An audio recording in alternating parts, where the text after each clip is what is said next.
matching huge T-half. It's so hard to predict what's going to happen.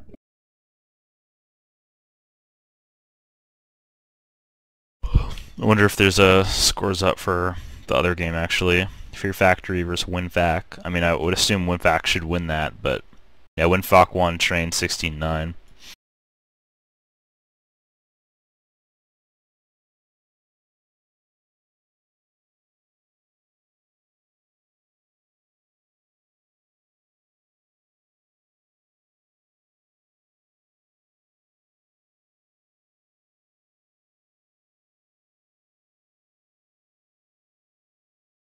And now we just wait for it to go live.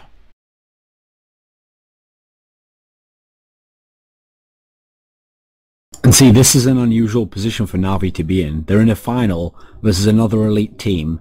They've had Train first, but they've lost it. Yeah, normally they play a different map first, like they'd play like Inferno or Dust 2 or something, they would have lost that, and they'd be going to the second map, which would be Train, and then their engine would be firing, and they would just, you know, win that map and force the third. Well, that's what I remember from most series that I've watched, is the Train always seems to be the second map for them, doesn't it? Against MTW it always was, but against Fnatic they had a few Train was like the first map. Like IEM, two of the IEM events, the Shanghai one and the World Championships.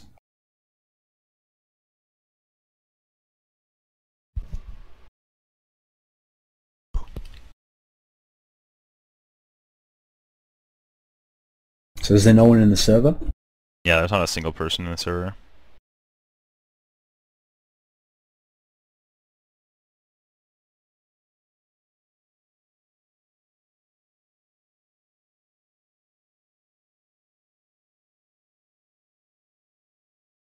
I just think what an incredibly satisfying win this would be for FX if they were able to get it. Because if you think about it, that would actually put them on course to be the team of the year. Because, okay, so at Xperia Play, they beat MTW in like epic fashion and win that event after beating SK. Then they came so close to Navi a bunch of times, second to them. Then they've won E-Stars. Now if they win this event as well, in my mind that puts them as like the favourites to be the best team of the year. I mean obviously there's all the events still to play. Yeah. Yeah, I mean it's really a race between... Which I mean, people might not know this, but Pentagram have never been the best team of an entire year. It's never happened once. Even in the year when they won 2 majors, they weren't the best team. Yeah, I guess they're... Yeah, and then in 2009 they just really dropped their game. And they were like hardly even considered a top team anymore. At one point, they were just losing to everyone. Yep, they even lost a Game Goon to Mouse when Mouse had like the bad lineup with Cash. Yep, but they kept their lineup together and just really... And they also lost to Meet Your Makers in the semi-finals of IEM Yeah, Dubai, I actually remember that. and they got rolled on that. They even got rolled on Nuke. They got like 11 forward first half or something.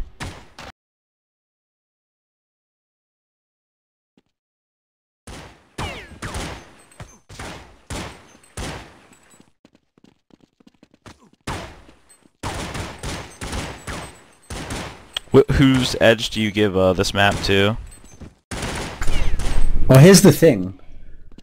Every time I could think of a Dust 2 game that Na'Vi have won on this map, it's when Marklov is going bananas with his AWP at A. So that's the factor that I want to see. I want to see how effective he's going to be with his AWP. Because if he isn't that effective, and FX gets into those games where they're just like successfully being able to get value out of half buys on T side, and they're able to get like tons of 2v2 scenarios, then I think it becomes slightly swings into FX's favour. But just going into the map, I would give a small edge to Na'Vi actually. Yeah, I feel like Na'Vi, like, just more times out of, like, 9 out of 10 times would probably be slightly better on Dust 2, but when you get Neo and Pasha doing those really weird like dual op buys, and like when they dual op, they don't even op like mid and A or B and A.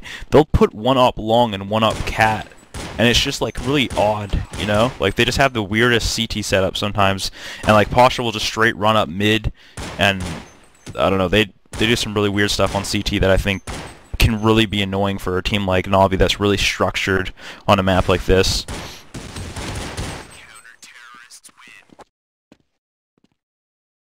But I think that's why Marklov is like the X factor, because Na'Vi's T side can already be really, really good, but then if Marklov goes nuts on CT side in A, he basically locks down CT for you. Whereas for FX, I don't actually think they're as good as Na'Vi are on CT in comparable scenario, you know. Yeah. Well, Pasha can't like lock down A like Marklov can, but if Neo just randomly starts offing, he can. But it's only if he's on with the op. It's not like consistent like Marklov is with it. Like Marklov is probably the best rail opper in the world. It's kind of funny because he's probably the best rail opper and the best CT train opper of all time. I'd say so. Especially when you consider what he's done in finals. Yeah, he'll just shut down like 4 guys rushing him off cat by himself without any teammates. I don't think people actually realise, because the problem is, we only tend to remember when like the star players have a huge game and that has such a big impact on us. We forget the games where they're just like average, or they're just middling on the scoreboard. But the thing is, I've seen pretty much all the great players play in all the big finals. And even, for example, when Fraud was on fire, he didn't have like amazing finals where he dominated everyone. Even when Kogu was on fire, he wasn't like the best player in the server every single final. He had like one or two that were good. Like these players were hit and miss, because obviously you can't just force yourself to have an amazing game. Whereas somehow, I think partly due to how well constructed and how great the team players of Na'Vi, like Marklov's just always able seemingly to just have a monster game with the AWP. So in my opinion, that's why he's the greatest of all time in terms of AWPing. Even though in terms of actual raw skill, I think someone like Kogu is probably a better AWPer. Well, he AWPs some really unique and like more aggressive angles on CT than Marklov did. But the thing is, I've never seen anyone who can shoot as fast as Marklov can with this little hesitation, but hit with such a high rate. It's totally insane to me. It's like I almost can't believe it, even though I've seen it a bunch of times now. It almost seems like imbalanced, like it's unfair that this one guy can do that and no one else can.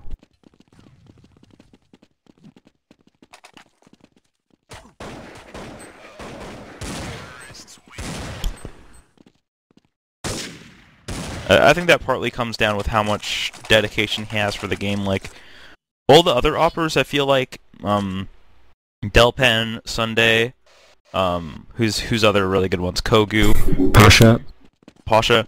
Oh, you mean like all time though? Yeah, all time. Like. Oh, okay, Fraud. Yeah, Fraud. I mean, besides Fraud, like, do you really think the other operas really put in as much time as Marklov did for all these tourneys? Like, I feel like Marklov is, like, he said in interviews, and people on his team have even said that the guy just sits in DM like 4 hours a day. Do you think there's other operas out there just DMing 4 hours a day, just training their op like that? I think that's one of the reasons he has an edge over everyone else. The problem is, what people don't realise, it always annoys me a bit when people, like Na'Vi fanboys, if Na'Vi lose an event, they go, oh, they weren't practicing, so now they're going to train hard. Na'Vi practices almost every day, or they play CS every day. They play like it is a job. Like that's why they're the best team, maybe ever, because they actually do play as though it's a job. Whereas other teams take like a few weeks off, or they just have it in mind, like, oh, 3 weeks before the event, that's when we'll start practicing. To some degree, however serious it is, Na'Vi is like in shape all year round. Anyway, this is live on Pistol Round.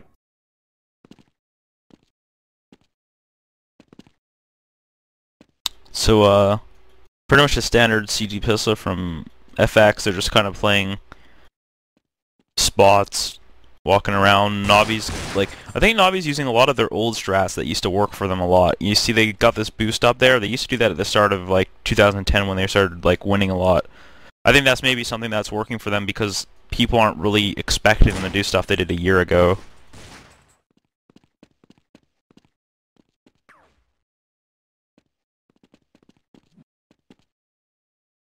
I guess they're totally giving up Cat right now.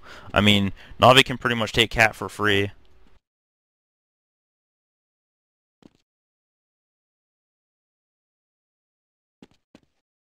And they still don't know that they're there. I mean, they do now that they've rotated. They're actually all retaking Cat right now. There's not a single... Actually, Lord is... Ooh, Goosh there from long by Neo. I think it was Seni or someone. No, it wasn't. Oh, a huge kill by It Edward. was Zeus, and there we go with nade kill by Lord. Pasha coming in behind at Catwalk with a nade. Oh, that's actually super He throws lame the by nade over to Marklov. Real. Time's on working against him right now. Oh. That should be a pistol round for Navi. Yeah, too late now. I mean, Markov really fucked up the round for FX by just hiding in that corner of long. No one really cleared it. It was a really smart play.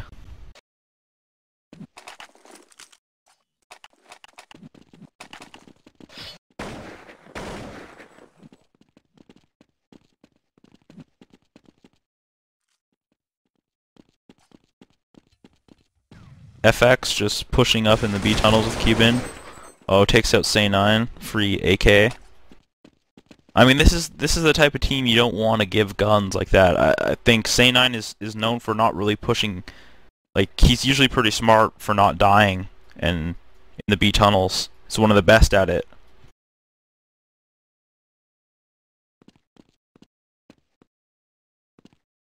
Cuban's actually playing in B site with the AK, which is kind of weird because look at where Taz is. And he might get nailed in the side of the head any second. But now he looks up back over, so I assume they communicated it to him. Oh, nice kill by Cuban. Taz is actually in a really good spot here, but he wasted the timing of what was happening. Oh, huge kill by Pasha. And Lord has a flash, but he flashes as Pasha goes in. Oh, but because he runs in, that actually gives them a chance. Knife. Neo actually knifes him. I mean, that's really the round that you don't want to lose when you're Na'Vi. Like, giving people this amount of money, like, it's just... It feels so bad, just from... Well, they not only lost the round, but they gave them 3 guns, and they lost all of their guns. Yeah. So, like, it's a ridiculous swing to the other side. Now Na'Vi's gonna have to save this round, and... Unless they drop AKs, and... I guess they are dropping AKs or force buying here. This is a really bad buy for them, though. It's going to be a really low buy. So if FX wins this round, especially if they don't let the bomb get down, there's almost a guaranteed chance they're going to, these CTs have a chance to winning the half with like a 8 rounds and at worst 6, and even 6 for a team like FX is definitely enough rounds to win on Dust 2. Pasha's playing his normal dark spot in middle. Cuban and Taz actually doubled up in B. I guess they're worried about the force buy walk-in. And Neo and Lord playing catwalk. I kind of like the way that FX gambles towards B, by the way, because a lot of teams don't really use long that much, so they just give it up, and then Neo and Lord play cat by themselves, and they just kind of retake A.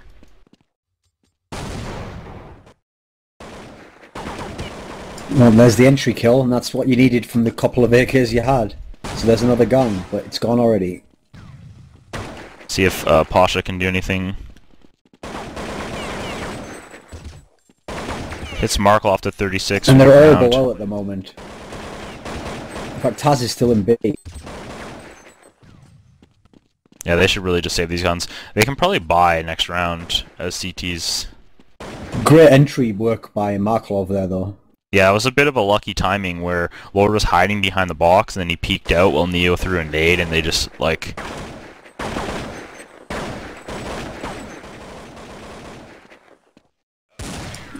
That was a big mistake for Taz to engage there, in my opinion. Yeah. It's still not that bad for FX